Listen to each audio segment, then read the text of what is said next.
Welcome to Rants TV, Travel and Events.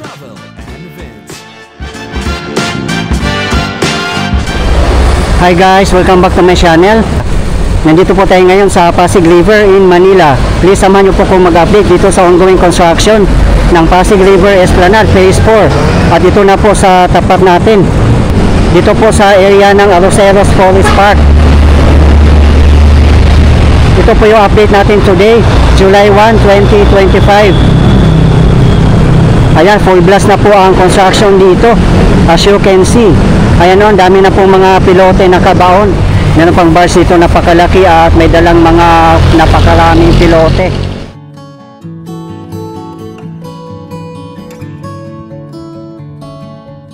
Ang phase 4 po hanggang Ayala Bridge po ito. Ayun po sa tapat natin.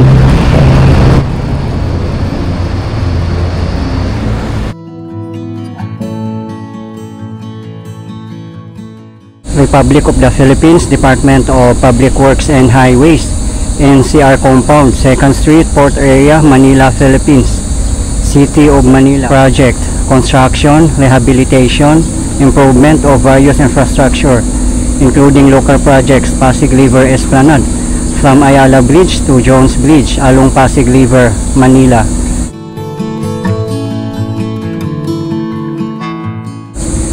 Implementing agency, Department of Public Works and Highways. Development partner, Department of Human Settlement and Urban Development. Contractor, New Big 4J Construction Incorporated. Brief description of project, Pasig Bigyang Buhay Muli project is to aim and transform Pasig River into a center economic activity, tourism, and promote transportation connectivity in Metro Manila and adjacent provinces.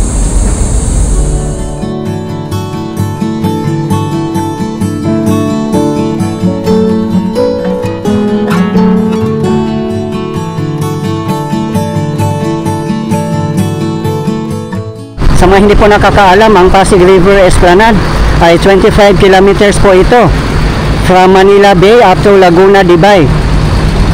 Kabilaan po 25 kilometers, sa kabilang side 25 kilometers, at dito naman po na side ay 25 kilometers. So total 50 kilometers po ang project ng Pasig River Esplanade. Handog ng PBBM admin para po sa bayan. Diba guys, no, nakakatuwa po at meron na po tayong napakagandang pasyalan at pang world class. Yan po ay tatak PBBM, tatak Pilipinas. Hindi po natin ito may compare sa ibang mga bansa. Kaya sana po patuloy lang po tayong sumuporta sa ating pamahalaan. Nang sa ganun po, malayo po ang mararating natin nang hindi po tayo mapag-iwanan ng ibang mga bansa.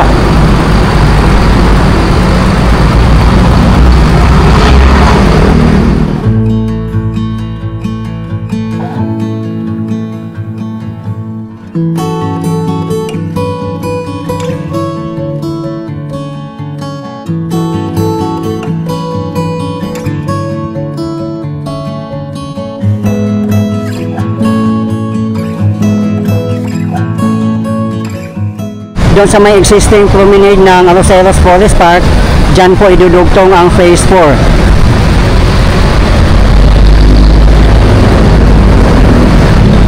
So abangan na lang po natin guys kung saan po ang magiging entrance natin dito kung matapos na po ang project.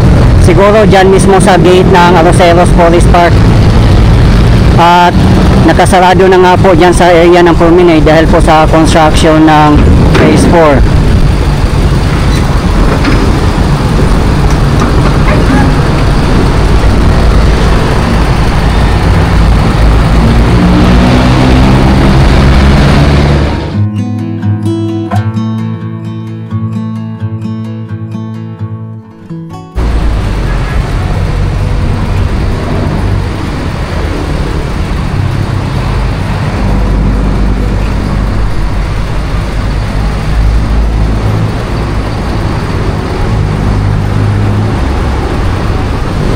Sa mga hindi po nakakaalam, ang Pasig River Esplanade ay natapos na nga po nila ang Phase 1, 2, and 3. Ang Phase 1 po ay nasa likod ng Post Office Building or Manila Central Post Office. Ang Phase 2 and 3 naman po ay nasa Intramuros area. At wala pong bayad mamasyal guys. Kaya nakakatuwa po, no? At sana nga po mapanatili nating malinis ang ating world class pasyalan at i-maintain po natin ang clay go or clean as you go.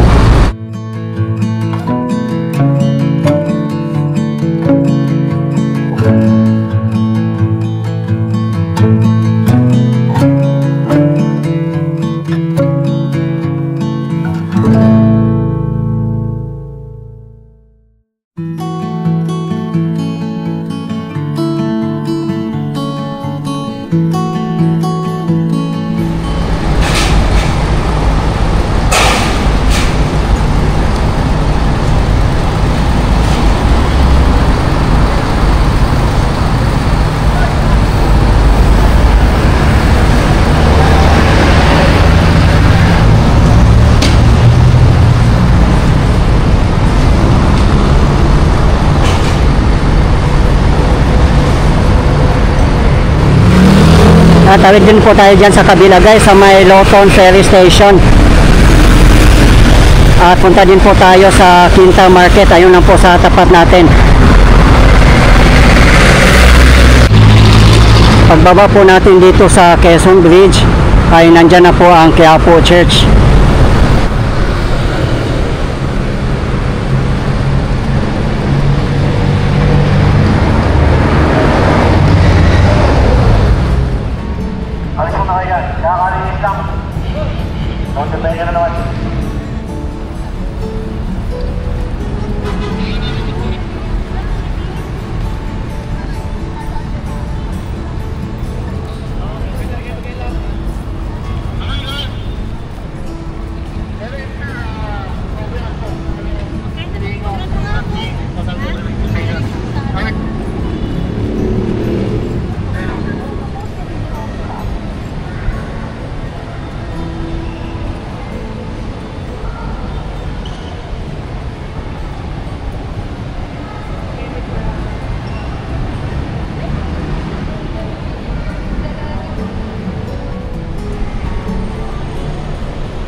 Sa ongoing construction ng Phase 4 ng Pasig River Esplanade. Ayan na po sa tapat natin, katabi lang po siya mismo ng Lawton Pasig River Ferry Station. Ayan, tuloy-tuloy pa rin po ang construction.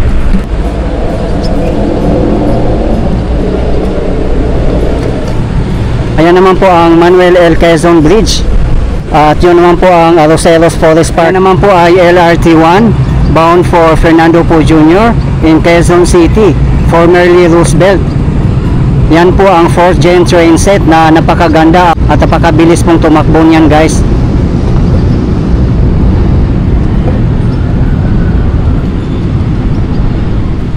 Ayan po ang Quinta Pasig River Ferry Station.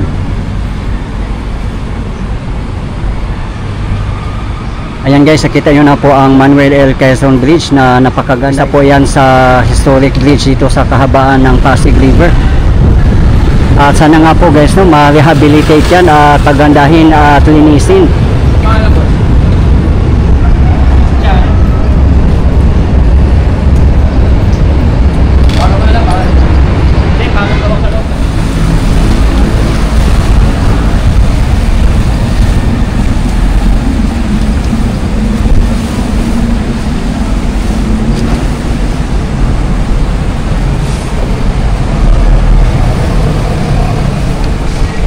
Footbridge daw po yan at hindi pa nga po natatapos. Sana sa pagbabalik ni Yorme matatapos na po ito. Napakalaking tulong po yan para sa mga mamamayan para mas mapadaling tumawid doon sa kabilang side.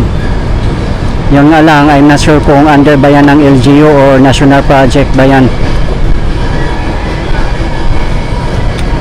Ayan po, marami po mga pasahero sumakay sa Pasig River Cruise.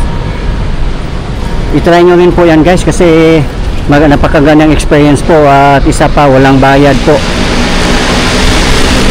Na-try ko pong sumakay dyan from Guadalupe up to Escolta. Napakaganda pong sakyan niya.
Nandito na po tayo sa taas ng Quezon Bridge.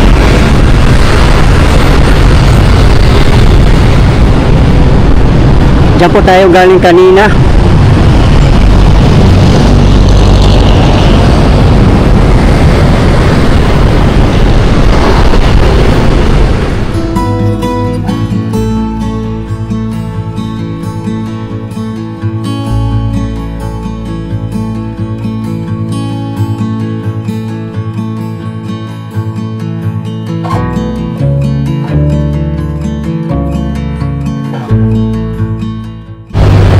Sa mga hindi po nakakaalam, ang Phase 4 ay karugtong po ng Phase 1 ng Pasig River Esplanade. Ayun po, yung building na yan, yan po ang post office building. Nandyan po mismo ang Phase 1. At yung Phase 4, dyan po magsisimula. Pupuntahan din po natin guys pagkatapos natin dito, para makita din po natin kung ano ang development. Yung nakikita nyo naman po mga matataas sa building ay sa Escolta po yan. Sobrang ganda. Ayan naman po ay LRT1 bound for Dr. Santos in Sucat, Parañaque City. Yan po ay 3rd gen train set. Nasa bandang unahan lang po dito ang Central Terminal. Kung mamasyal po kayo ng Pasig River Esplanade, ang pinakamalapit na station ay Central Terminal. From Central Terminal ay walking distance lang po papuntang Pasig River Esplanade. At meron pong underpass dyan, doon po kayo dumaan.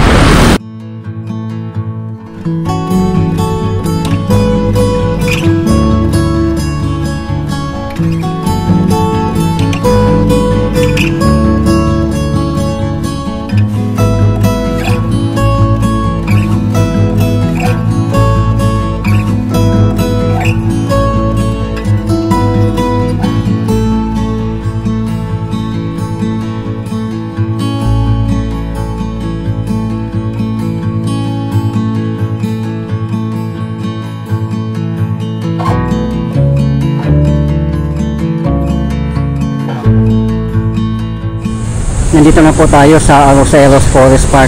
Papasok po tayo guys at wala naman pong bayad mamasyal dito.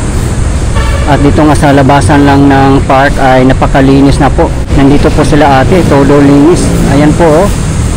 Grabe, nakaka-amaze.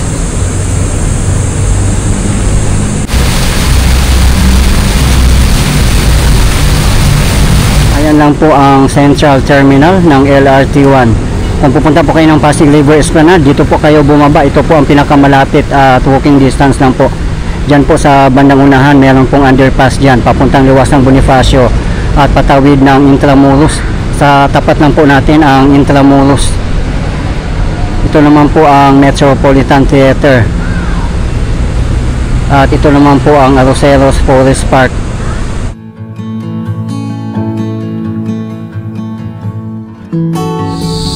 Nakapasok na po tayo dito sa Arroceros Forest Park.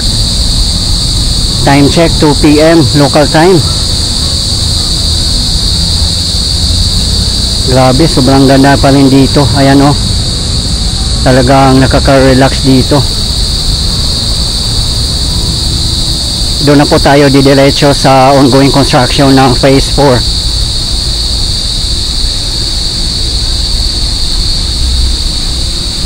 Bawal po umapak dito guys ha, sa ground. Dito lang po kayo dumaan sa may elevated walkway para din po sa ating safety. Meron din daw kasing snake dito. Yan, napakagandang fountain nila at very colorful. Sabi nga nila ito na yung huling gubat na titira dito sa Manila.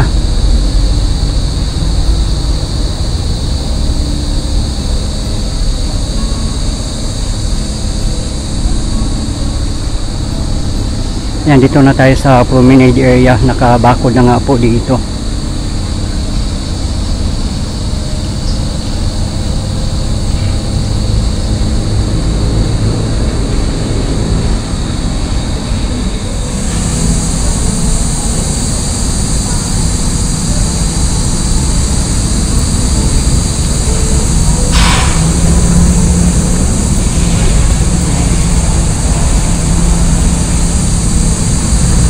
Maganda rin mamasyal dito kasi hindi crowded at nasa ilalim kayo ng mga puno, talagang nakaka-relax at sobrang quiet pa. At may mga CR din dito. Napakaganda din ng mga CR dito, napakalinis at talagang well maintained ang park. Mas lalo itong mapaganda at mapa-improve kasi si Yorme na po. Yorme is back.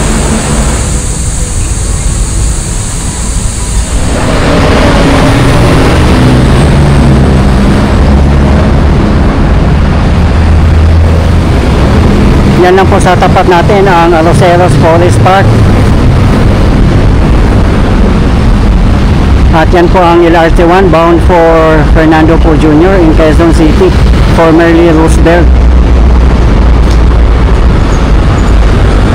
Yan naman po ang Metropolitan Theater na napakaganda.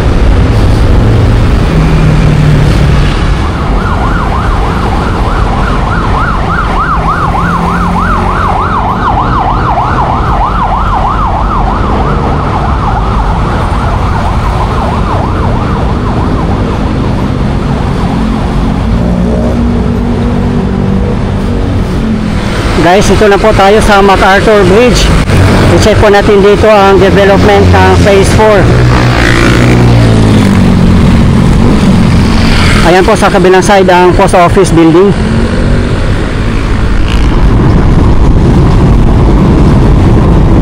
Yan po ay bound for Dr. Santos in Sucat, Parañaque City. Dito na side, nakabakod na po, na clear out na po yung mga nakatira dito dati. Ayun din po sa tapat natin, dami na pong nakabaon ng mga pilote dyan po sa area ng Loton Pasig River Station. At meron pa rin pong pailan-ilan nakatira doon na side o sa ilalim ng railway ng LRT1.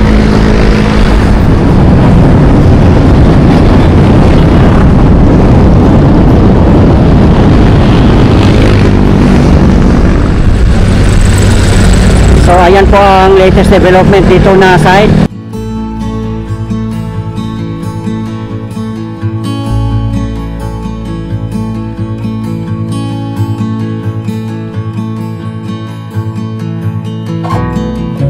Tatawid naman po tayo.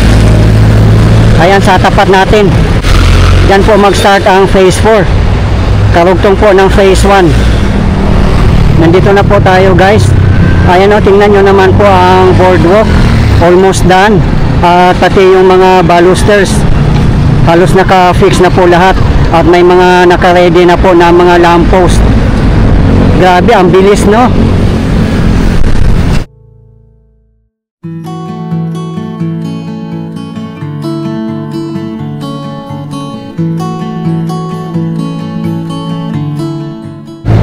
Ayan, gumawa na sila ng ramp. Ayan o, nagpo-flooring na po sila ng ramp. Ayan, marami pa rin pong mga pilote naka-store dyan sa may side. Para din po yan dito. Para din po yan dito na area.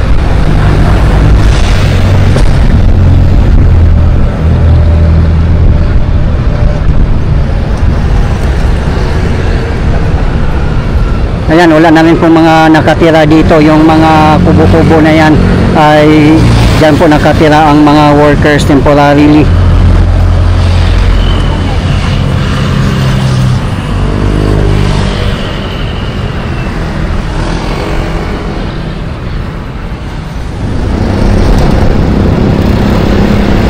Grabe, ang bilis.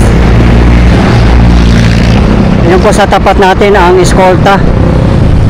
At sana nga po ma-rehabilitate din ito Arthur Bridge. Kasi isa din po ito sa historic bridge dito sa kahabaan ng Pasig River, tulad sa Jones Bridge na napakaganda. Lalo na po dito lang po ay nakikita sa Pasig River Esplanade para dagdag attraction na rin po. Diyan po na area ang Loton.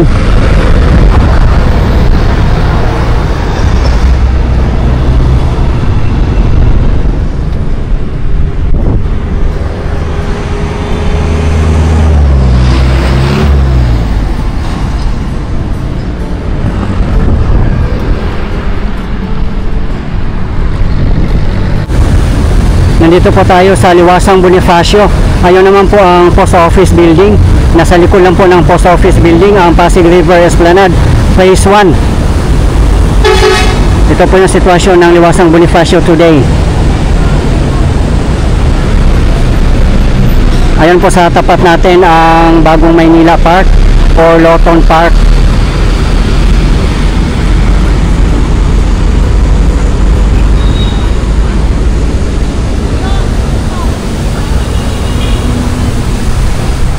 Guys, ito po yung latest update natin ngayon dito sa ongoing construction ng Pasig River Esplanade Phase 4 dito sa Manila as of today, July 1, 2025. Maraming salamat po sa patuloy niyong suporta at panonood ng aking mga videos. I really appreciate po. At hindi po ako magsasawang i-update kayo, lalong-lalo na po sa mga government infrastructure. Mabuhay ang Pilipinas. Okay guys, thank you for watching and keep safe everyone.